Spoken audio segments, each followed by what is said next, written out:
The Kremlin on Tuesday accused the West, and particularly the United States, of trying to sabotage its Showcase Russia-Africa summit later this week. Spokesman Dmitry Peskov said African states had been subjected to, quote, unprecedented pressure not to take part. In essence, he said, they do not accept the sovereign right of African states to independently determine their partners for cooperation and mutual interaction in various fields. The St. Petersburg summit on Thursday and Friday will be attended by President Vladimir Putin. He's expected to hold intensive one-on-one talks with individual African leaders on everything from trade and security to grain supplies. It's part of a concerted push for influence, which has also been echoed by the West against the backdrop of war in Ukraine. It also takes place after Moscow announced last week that it was leaving the Black Sea grain deal.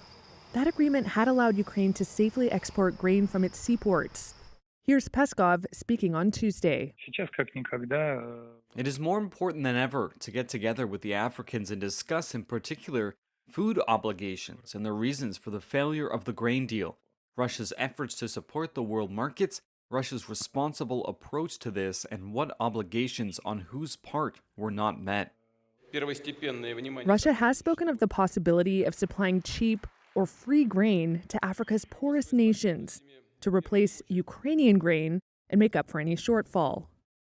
49 African delegations have confirmed their participation in the St. Petersburg summit, a Russian diplomat was cited as saying by the TASS news agency earlier this month.